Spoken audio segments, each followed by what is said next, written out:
মাঝে মাঝে যখন কিছু খেতে মন চায় তখন চটজলদি আমি এটাই বানিয়ে নিই। তো এজন্য আমি প্রথমে কড়াইতে তেল দিয়ে দেবো এবং কিছু পেঁয়াজ কুচি দিয়ে দেবো। পেঁয়াজ কুচি দিয়ে সামান্য নাড়াচাড়া করে এর ভিতরে আমি মরিচ কুচি দিয়ে দেবো। এটাকে আবার খুব ভালোভাবে নাড়াচাড়া করে এর ভিতরে আমি ডিম ভেঙে দেবো। ডিম ভেঙে তারপরে সামান্য একটু লবণ দেবো, দিয়ে আবারও খুব ভালোভাবে আমি মিশিয়ে নাড়াচাড়া করে ডিমগুলো ভেজে নেব। ডিমগুলো ভাজা হয়ে গেলে আমি এর ভেতরে টমেটো কুচি দিয়ে দেবো, দিয়ে আবারও খুব ভালোভাবে নাড়াচাড়া করে টমেটোটাও এর ভেতরে ভেজে নেব। এই পর্যায়ে আমি একটু জল দিয়ে দেব। জল দেওয়ার পরে আমি এর ভেতরে নুডলসের যে মশলাটা আছে সেই মশলাটা দিয়ে দেব।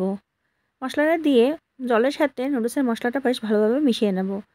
যখন জলটা উতল হয়ে আসবে তখন আমি এর ভিতরে নুডলসগুলো ভেঙে দিয়ে দেব। এভাবে করে একটু উল্টে পাল্টিয়ে দেব। এরপরে কিছু সময়ের জন্য আমি একটু ঢাকা দিয়ে দেব।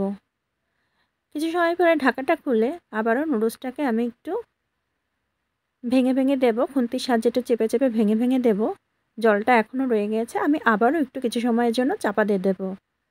কিছু সময় পরে ঢাকনাটা খুলে দেখব নুডলসটা সিদ্ধ হয়েছে কিনা। নুডলসটা আমার অলমোস্ট সিদ্ধ হয়ে গিয়েছে। আমি এভাবে একটু নাড়াচাড়া করতে থাকবো। এই পর্যায়ে আমি একটু ভাজা জিরার মশলা দিয়ে দেব, মানে জিরা গুঁড়ো দিয়ে দেব, আর দিয়ে দেব টমেটো কেচাপ, মানে টমেটো সসটা দিয়ে দেব। দিয়ে দেওয়ার পরে আবারও খুব ভালোভাবে আমি নাড়াচাড়া করে নেব।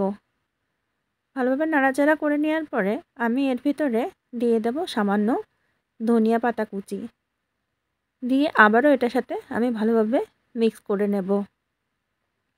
ভালোভাবে নাড়াচাড়া করে মিক্স করে নেওয়ার পরে এই তো তৈরি হয়ে গেল আমার ইনস্ট্যান্ট ম্যাগি নুডলস। এরপর আমি একটা পাত্রে তুলে নেব।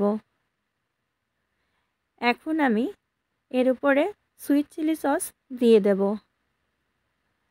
ব্যাস, চটজলদি এই খাবারটা আমার বাসায় খুবই চলে। এটা খুব ভালো হয় খেতে।